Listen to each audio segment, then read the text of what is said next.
আসসালামু আলাইকুম বন্ধুগণ, কেমন আছেন? সবার জন্য দোয়া ও ভালোবাসা অবিরাম রইল। আল্লাহ পাকের কাছে দোয়া করি আপনারা সকল যেন সুস্থতা দান করে ভালো থাকেন।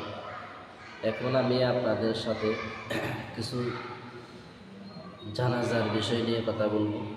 আমরা যে জানাজার নামাজগুলো পড়ি, তো নামাজ আল্লাহ পাকের জন্য ওখানে যে দুরূদ শরীফ দোয়া পড়ি ওগুলা মুর্দার জন্য। জানাজা হচ্ছে ফরজে কিফায়া।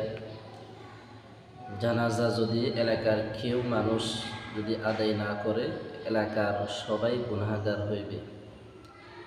যদি এলাকার কিছু সংখ্যক মানুষ জানাজা নামাজটা আদায় করে নেয়, এলাকার সবাই সওয়াবের অংশীদার হইবে। জানাজার নামাজ ফরজে কিফায়া, অর্থাৎ এলাকার কিছু সংখ্যক লোক নামাজ আদায় করিলে ফরজ আদায় হইয়া যাইবে। তাহাতে অনুপস্থিত এলাকাবাসী আর গুনাহগার হইবে না। এলাকার কিছু সংখ্যক লোক যদি জানাজার নামাজ আদায় করে, ফরজটা আদায় হইয়া যাইবে। তাহাতে কোনো অনুপস্থিত এলাকাবাসী আর গুনাহগার হবে না। কিছু সংখ্যক নামাজ আদায় করলে আমাদের জানাজাটা হয়ে যাবে। পুরো এলাকাবাসী যদি জানাজার নামাজটা না পড়লে কোনো অসুবিধা হবে না, জানাজার নামাজটা হয়ে যাবে। যদি পুরো এলাকাবাসী যদি আমরা নামাজ না পড়ি, জানাজার সবাই গুনাহগারে লিপ্ত হয়ে যাবে। সেজন্য জানাজার নামাজের সময় আমরা যতটুকু পারি সময় যদি থাকে নামাজটা আদায় করার জন্য চেষ্টা করব। কারণ এই মৃত্যুর ফিয়ালা সবাইকে ভোগ করতে হবে। তো আজকে যদি আমি নামাজ পড়তে না যাই, এলাকাবাসীর সাথে রাগান্বিত ঝগড়া বিবাদ থেকে যদি হিংসা করে যদি আমি জানাজার নামাজটা যদি পড়তে না যাই, আগামীকাল যদি আমি মারা যাই, আমার ছেলে মারা যায়, আমার মা মারা যায়, ওই জানাজা এলাকাবাসী অংশগ্রহণ করবে না। সেজন্য অত্যন্ত সওয়াবের কাজ। আর যদি এলাকাবাসী কেউ না যায়, অবশ্যই আমরা সকলে গুনাহগার হইব। সেজন্য আমরা সকলে যদি সময় থাকি, এলাকায় যদি অবস্থান করি, এলাকায় উপস্থিত থাকি, অবশ্যই এলাকায় কোনো একজন মাইয়ের যদি ইন্তেকাল করে আল্লাহর দরবারে চলে যায়, অবশ্যই আমরা নামাজটা পড়ে নেব। এই নামাজটা ফরজে কিফায়া। অনাদায়ী এলাকার সবাই গুনাহগার হইবে। যদি এলাকার কেউ যদি জানাজা নামাজ পড়তে না যায়, আদায় না করে, আমরা সকলে গুনাহগার হইব। আল্লাহ সুবহানাহু ওয়া তাআলা আমাদের সকলকে এই জানাজার নামাজটা পড়ার জন্য তৌফিক দান করুন, আমিন।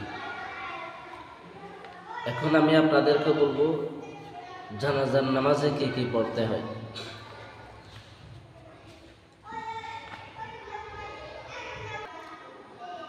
এখন আমি আপনাদেরকে বলবো জানাজার নামাজ ফরজে কিফায়া, অর্থাৎ অনাদায়ী এলাকায় সবাই গুনাহগার হইবে। অবশ্য কিছু সংখ্যক লোক নামাজ আদায় করলে ফরজ আদায় হয়ে যাবে। জানাজার নামাজের ফরজ 4টি। জানাজার নামাজের ফরজ কয়টি? 4টি। এক, নিয়ত করা। এক হচ্ছে নিয়ত করা। 2, কিবলামুখী হওয়া। 3, 4 তাকবীর বলা। 4 তাকবীর। 4 তাকবীরের সাথে জানাজার নামাজ আদায় করা। 4 নম্বর হচ্ছে দাঁড়িয়ে জানাজার নামাজ আদায় করা। দাঁড়িয়ে নামাজ আদায় করতে হবে। জানাজার নামাজ বসে আদায় করা যায় না। দাঁড়িয়ে জানাজার নামাজটা আদায় করতে হবে। এখন নিয়মটা কি? নিয়ম হচ্ছে মাইয়িতকে সামনে রাখিয়া ইমাম সাহেব সিনা বক্ষ বরাবর দাঁড়াইবে। মুর্দাকে সামনে রাখিয়া ইমাম সাহেব তার সিনা বক্ষ বরাবর দাঁড়াবে। সকলে নিয়ত করিবে, আমি আল্লাহ পাকের জন্য জানাজা ফরজে কিফায়া নামাজ আদায় করিতেছি।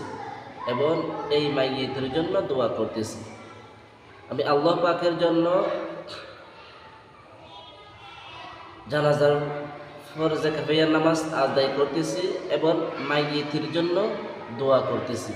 এই নিয়তটা আমাদের সকলে থাকতে হবে। এবং এই বলিয়া আল্লাহু আকবার নামাজের নেই হাত বাঁধিবে। তাহলে ওই নিয়তটা করিয়া এই বলিয়া আল্লাহু আকবার নামাজের নিয়তে আমরা কি করব? হাত বাঁধব। তাহলে প্রথমে সানা পড়তে হয়, সেই সানাটা আমি পড়ে দিচ্ছি। আপনারা সময় পাইলে অবশ্যই জানাজার এই আমলগুলা শিখবেন, শুনবেন। জানাজার সানা হচ্ছে সুবহানাকাল্লাহুম্মা ওয়া বিহামদিকা ওয়া তাবারাকা ইসমুকা ওয়া তাআলা জাদ্দুকা ওয়া জাল্লা সানাউকা ওয়া লা ইলাহা গায়রুক।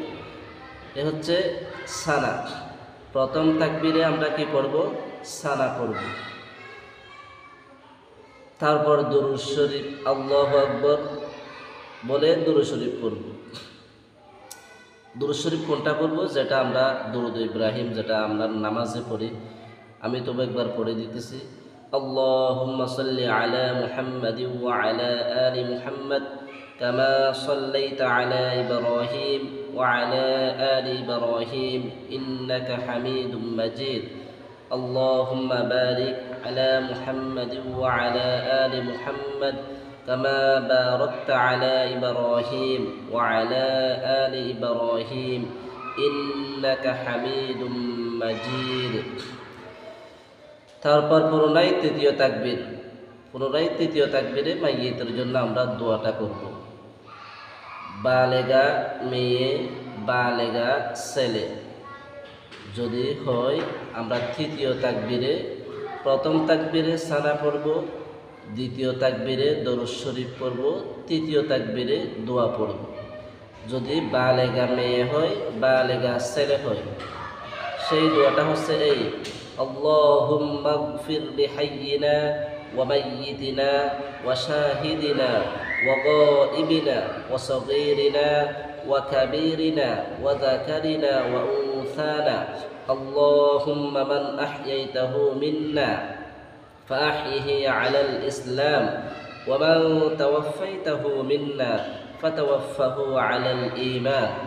এ হচ্ছে বড় ছেলে, বড় মেয়ে, বালেগা ছেলে মেয়ে যদি মারা যায়, তৃতীয় তাকবীরে এই দোয়াটা আমরা পড়ে নেব।